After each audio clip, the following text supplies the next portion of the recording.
ओम जयंती मंगला काली भद्रकाली कपालिनी दुर्गा क्षमा शिवा धात्री स्वाहा स्वधा नमोस्तुते। जय माता दी। दोस्तों, आप सभी का मेरे चैनल पर बहुत बहुत स्वागत है। आज मैं आपके साथ सरल और संपूर्ण पूजा विधि शेयर करने जा रही हूँ। चैत्र नवरात्रि की कलश की स्थापना, शुभ मुहूर्त, घट स्थापना का अभिजीत मुहूर्त क्या है, ये सभी चीज़ें इस वीडियो के माध्यम से मैं आपके साथ शेयर करूंगी। तो देखिए, सबसे पहले तो आप एक चौक पूरना है। चौक जो पूरते हैं वो हमेशा अन्न के आटे से पूरते हैं, यानी कि आपके पास आटा हो, गेहूं का आटा या फिर चावल का आटा, इससे आप पूरिए। उसमें हल्दी और कुमकुम और अक्षत जरूर डाल दीजिए, थोड़े से पुष्प आप छिड़क दीजिए। फिर आपको माता का आवाहन करते हुए चौकी लगानी है। चौकी की जो स्थापना होती है बहुत ही सुंदर तरीके से आप कीजिएगा। माता की फोटो या मूर्ति, विग्रह जो भी है आपके पास वो रख लीजिए। अगर फोटो है तो थोड़ा सा गंगा जल छिड़क कर रख लीजिए। विग्रह है तो उनका पंचामृत से अभिषेक कर कर रखिए। उसका वीडियो भी मेरे चैनल पर है, विग्रह की कैसे पूजा करते हैं। तो अगर आपको देखनी हो तो आप जाकर देख सकते हैं। मेरे पास माता रानी है पीतल की, मैं उनकी पूजा करती हूँ डेली, तो मैंने उनकी पूजा करके भी आपको बताया था। तो मैंने यहाँ एक पीला वस्त्र बिछा दिया है। अब हम कलश की स्थापना करेंगे। तो कलश के कंठ पर हम मौली बांध लेंगे। आप यहाँ मिट्टी का बर्तन भी ले सकते हैं, मिट्टी का लोटा ले सकते हैं, कलश ले सकते हैं, या फिर आप किसी भी धातु का ले सकते हैं। मैं यहाँ ले रही हूँ कांसे का जो धातु होती है कांसा, वो ले रही हूँ। उसमें हम जल भर देंगे, मौली बांध लेंगे उसके कंठ पे। अब इसके बाद हम स्वास्तिक बनाएंगे। ध्यान रखिएगा कि स्वास्तिक कभी भी खाली लोटे में नहीं बनाना चाहिए, उसमें जल भरने के बाद आपको स्वास्तिक बनाना है। तो मैं यहाँ रोली से स्वास्तिक बना रही हूँ। माता की पूजा में रोली और हल्दी का बहुत ज़्यादा उपयोग होता है। इससे माता रानी प्रसन्न भी होती हैं, उनको लाल लाल चीज़ें बहुत प्रिय होती हैं, इसीलिए लाल पुष्प, लाल लहंगा चोली और लाल ही चुनरी। तो इस तरीके से हम पहले स्वास्तिक बनाएंगे। स्वास्तिक हमेशा बढ़ता हुआ बनाइएगा। ये शुभता का चिन्ह होता है, गणपति जी का चिन्ह होता है, इसलिए सबसे पहले उसको हम स्थापना करेंगे। तो सर्वप्रथम गणपति जी का पूजन करने के बाद हम माता की पूजा करेंगे। 9 दिन तक माता को मनाने का सबसे अच्छा अवसर होता है नवरात्रि। तो चैत्र नवरात्रि और शारदीय नवरात्रि, 2 नवरात्रि मेन होती हैं, सबसे बड़ी नवरात्रि मानी जाती हैं। वैसे तो 4 नवरात्रि आती हैं साल भर में, 2 गुप्त नवरात्रि भी होती हैं, वो बहुत ज़्यादा साधकों के लिए होता है, पर गृहस्थियों के लिए ये 2 नवरात्रि बहुत विशेष होती हैं। तो लास्ट जो दिन होगा वो राम नवमी का दिन होगा, उसकी पूजा भी मैं शेयर कर दूंगी। तो देखिए, इसके अंदर हमें क्या क्या चीज़ें डालना है वो भी आप देख लीजिए। एक हल्दी की गांठ डालना है, एक पुष्प डालना है, लौंग इलायची डालना है, थोड़े से अक्षत डालना है, 1 रुपए का सिक्का या फिर चांदी का सिक्का आपके पास हो तो वो डाल दीजिए, 1 कौड़ी, 1 कमलगट्टा और 1 सुपारी भी आपको डालना है। ये सभी सामग्री डाल देंगे और फिर इसके बाद हम पंचपल्लव की स्थापना करेंगे। पंचपल्लव में आप अशोक के पत्ते भी ले सकते हैं और आम के पत्ते भी ले सकते हैं। इसको हम स्थापना इसलिए करते हैं क्योंकि माता का जो आशीर्वाद है, माता का जो कहते हैं अंश है, वो इसके अंदर आ जाता है। माता का स्वरूप ही होता है एक कलश। इसी कलश की स्थापना हम 9 दिन तक ज़रूर करते हैं। और इसको इस तरीके से रखिएगा कि इसका जो नोक है नीचे की, वो पानी से छुपी रहे, जिससे कि हमारा जो नारियल है वो सूखता नहीं है, गीला बना रहता है। और जो उसका मुख है वो ऊपर की तरफ होना चाहिए या फिर आग की तरफ। तो इसको हमने मौली से और चुनरी से लपेट दिया है। तो शुभ मुहूर्त घट स्थापना का आप देख सकते हैं 6 बजे है, 6:05 से 10:16 तक है, और ये 9 तारीख को है। अभिजीत मुहूर्त जो है, अगर आपको अभिजीत मुहूर्त में कलश की स्थापना करनी है तो उसका मुहूर्त है 11:47 से लेकर 12:30 या 40 तक। तो उसको भी आप कर सकते हैं। देखिए, थोड़े से अक्षत और पुष्प का आसन देकर हम गणपति जी की स्थापना कर लेंगे। 16 श्रृंगार कर कर ये पूजा कीजिएगा। अच्छी तरीके से स्वच्छ आप कोरे कपड़े पहन कर ये कीजिएगा, सिर पर पल्ला डालकर कीजिएगा। माता को आपको मनाना है, माता का आशीर्वाद लेना है, तो आपको भी बहुत मन से पवित्र और शरीर से और वस्त्र से पवित्र होना पड़ेगा।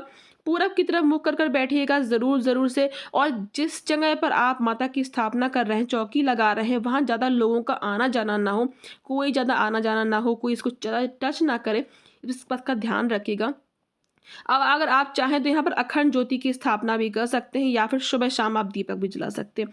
क्योंकि अखंड ज्योति की स्थापना जब हम करते हैं तो फिर आपको बहुत सारे नियम की पालन करने पड़ेंगे। जैसे आप घर छोड़कर नहीं जा सकते, ताला लगा के नहीं जा सकते, कहीं पर भी आपको नीचे बिछौना लगा के सोना पड़ेगा, आपको ब्रह्मचर्य का पालन करना होगा। तो बहुत सारे नियम होते हैं, तो आप उनका अगर पालन कर सकते हैं तो आप अखंड ज्योत जलाइए, बिल्कुल जलाइए।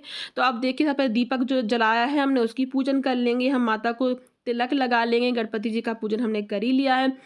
तो इसके बाद आपको क्या करना है, आपको माता के लिए भोग अर्पित करना है। तो आप घर पर बना भी भोग अर्पित कर सकते हैं या फिर आप मार्केट से भी ला सकते हैं, पर ऐसी जगह से लाइए जहाँ शुद्ध शाकाहारी चीज़ें मिलती हों। तो देखिए अब माता को हमने यहाँ पुष्प अर्पित कर दिया है। माता को लाल पुष्प बहुत प्रिय होते हैं, तो आप वो ज़रूर अर्पित कीजिएगा। और माता के जो मंत्र हैं, जो भी आपको चौपाई आती हो, मंत्र आते हो, पाठ आते हो, उनका जाप आप करते रहें मन ही मन, और फिर आप उनकी पूजा भी करिए। सच्चे दिल से अगर आप पूजा करते हैं तो सच्ची मन से करने वाले भक्तों की माता बहुत जल्दी सुनती है। उनके घर में सुख शांति समृद्धि के साथ साथ यश वैभव भी बना रहता है। कोई भी उनके कामों में कभी अड़चन नहीं आती, जिसके ऊपर माता रानी का आशीर्वाद होता है। तो भक्तों को, जो माता रानी के भक्त हैं, उनको तो नवरात्रि का हमेशा इंतजार रहता है। तो देखिए हमारी माता रानी यहाँ सज के तैयार हो गई हैं। इसी तरीके से आप विग्रह भी पूजा कर सकते हैं। तो माता रानी के लिए प्रसाद के साथ साथ हम यहाँ थोड़ा सा जल भी पीने के लिए रखेंगे। तो मैंने यहाँ पेड़े का प्रसाद लगाया है। प्रथम दिन की पूजा है ये, और आपको फिर जब 9 दिन की पूजा करेंगे तो कलश नहीं छूना है। कलश की आपको ज़्यादा टच नहीं करना, हिलाना डुलाना नहीं है। तो कलश वहीं पर रहेगा, और बाकी फूल वगैरह आप चेंज कर दीजिए, दिया लगा लीजिए, आरती कर लीजिए, भोग बदल दीजिए। अब देखिए यहाँ पर मैंने लौंग की माला अर्पित की है। लौंग की माला कैसे बनाते हैं, क्या नियम होते हैं, तो वो आपको मेरे चैनल पर मिल जाएगी वीडियो। आप सर्च कर लीजिए लौंग की माला कैसे बनाते हैं, तो आपको यूट्यूब पर मिल जाएगी। अब जो भी आप प्रसाद लगा रहे हैं उस पे ध्यान रखिएगा, उसमें लौंग इलायची ज़रूर डाल दीजिएगा। और ये जो लौंग की माला है, इसको आपको 9 दिन तक माता के पास रखना है। फिर आप इसका विसर्जन कर सकते हैं, या फिर भूमि विसर्जन कर दीजिए, या फिर जल का विसर्जन कर दीजिए। इसके देखिए सब, इसके बाद में आपको यहाँ पर सुहाग का सामान अर्पित करना है। कम से कम 5 या 7 चीज़ें अर्पित ज़रूर कीजिए। तो मैं तो पहले दिन भी अर्पित करती हूँ और अष्टमी के दिन भी अर्पित करती हूँ। आपके ऊपर है, आप अष्टमी के दिन या नवमी के दिन, जो भी आपके यहाँ पूजन होता हो, लास्ट दिन आप हवन करते होंगे, तो उस समय आप सुहाग का सामान अर्पित कर दीजिए। यहाँ पर मौसमी फल हम अर्पित कर देंगे। केला और सेब के मैंने प्रसाद लगाया है। गणपति जी को जनेऊ के अलावा ज़रूर अर्पित कीजिए, और यहाँ दूबा है वो अर्पित कर देंगे। और एक बात का ध्यान रखिएगा, अगर आप मंदिर जा रहे हैं जल चढ़ाने के लिए, हमारे यहाँ जल ढारना कहते हैं, अगर जल ढारने जा रहे हैं रोज़, तो आपको अष्टमी नवमी जो भी आपके यहाँ पुजती हो, उस दिन आपको माता को भोग लगाने ज़रूर जाना है। इस बात का विशेष ध्यान रखिएगा, और सुहाग का सामान चढ़ा दीजिएगा। अब माता का जो भी आप पाठ करते हो, जैसे मैं दुर्गा सप्तशती का पाठ करती हूँ और दुर्गा चालीसा करती हूँ, तो आप जिस टाइम पूजा करते हैं उसी टाइम पाठ कर लीजिए, क्योंकि उस समय हमारा मन शांत रहता है पूजा करते समय, और हम व्यवस्थित तरीके से पाठ कर सकते हैं स्वच्छ मन से, और स्वच्छ आप पूरे तरीके से स्वच्छ होते हैं क्योंकि उस समय। इसके बाद देखिए जो भी आप पाठ करते हैं, हाथों में पुष्प और थोड़े से अक्षत लेके पाठ कीजिए, और जिस आसन पर आप बैठे हैं पूजा करने के बाद, वो ज़रूर जल छोड़ दीजिए और माथे से लगा लीजिए, जिससे कि पूरी पूजा का जो फल है वो आपको मिले। पूरे घर के समस्त जो सदस्य हैं वो पूजा में सम्मिलित हों, आरती में सम्मिलित हो, इस बात का ध्यान रखिएगा हो सके तो। और अगर आप थोड़े से मतलब कि व्यस्त हैं, यानी कि आप नौकरी पेशा हैं, तो आप सिर्फ माता की फ़ोटो रखकर, दिया लगाकर, प्रसाद रखकर, आरती कर कर भी नवरात्रि की पूजा कर सकते हैं। माता भाव देखती हैं, आपकी जो चीज़ें हैं वो नहीं देखती हैं, इसीलिए आप छोटे रूप में भी माता को मना सकते हैं। बस करिएगा ज़रूर। नवरात्रि 2 बार ही आती है, इसीलिए माता को मनाने के लिए बहुत ही स्वर्णिम अवसर होते हैं। तो इस तरीके से धूप जला देंगे, हम कपूर की आरती करेंगे, उससे पहले हम हवन कर लेंगे। हवन ज़रूर कीजिएगा, अगर टाइम है तो 9 दिन करिए, टाइम नहीं है तो उठते बैठते कर लीजिए, मतलब प्रथम दिन कर दीजिए और आखिरी दिन कर सकते हैं। इसके हमने देखिए यहाँ पर जो हवन की सामग्री है वो, उससे हम हवन करेंगे। आप थोड़ा सा धूप डाल दीजिए, कपूर डाल दीजिए हवन कुंड में, और उसको पूज लेंगे थोड़ा सा पानी डालकर, अक्षत डालकर, और थोड़े से हम टीका लगा लेंगे हवन कुंड को।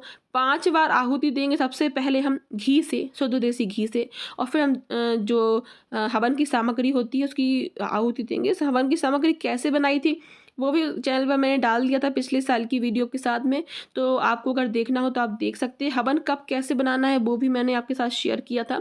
तो इस तरीके से आप 3 उंगलियों से हवन कीजिए। इसमें लौंग इलायची का एक जोड़ा ज़रूर डालिएगा। इसके बाद आप कुछ मीठा ज़रूर डालिए प्रसाद के तौर पर। जो भी आप प्रसाद भोग लगा रहे हैं वो हवन में डाल दीजिए। हवन के द्वारा ही माता स्वीकार करती हैं भोग को। तो इस तरीके से आप अग्निदेव का भी चरण स्पर्श कर लीजिए, भोग को ग्रहण करने के लिए अनुरोध कीजिए। और अब हम कपूर से आरती कर लेंगे। जय माँ अम्बे गौरी वाली भी आरती कर सकते हैं, अम्बे तू है जगदम्बे वाली का आरती भी आप कर सकते हैं। तो आरती संग्रह में आपको आरती मिल जाएंगी। इस तरीके से माता की आप सारी आरती कीजिए, जो भी मंत्र आते हों आपको वो कीजिए। 9 देवियों के स्वरूपों को स्मरण कर दो। प्रथम दिन तो माता शैलपुत्री का दिन होता है, तो उनको स्मरण करके आप पूजन कीजिए। हर दिन के हिसाब से कौन से रंग पहने जाते हैं वो वीडियो भी आपको मेरे चैनल पर मिल जाएगा, तो आप देख सकते हैं। तो यहाँ पर हमारी जो पूजा है वो संपूर्ण होती है। आखिरी में दक्षिणा ज़रूर रखिए, जिससे कि अगर हमारी पूजा में कोई भी कमी रह जाती तो वो पूरी हो जाएगी। माता से हाथ जोड़कर प्रार्थना करेंगे हमारे घर में सुख शांति समृद्धि रहे। कोई भूल हो गई हो तो उसे माफ़ कीजिएगा माता रानी। आप सभी का बहुत बहुत धन्यवाद मेरी वीडियो को बहुत प्यार और सपोर्ट करने के लिए। जय माता दी, धन्यवाद।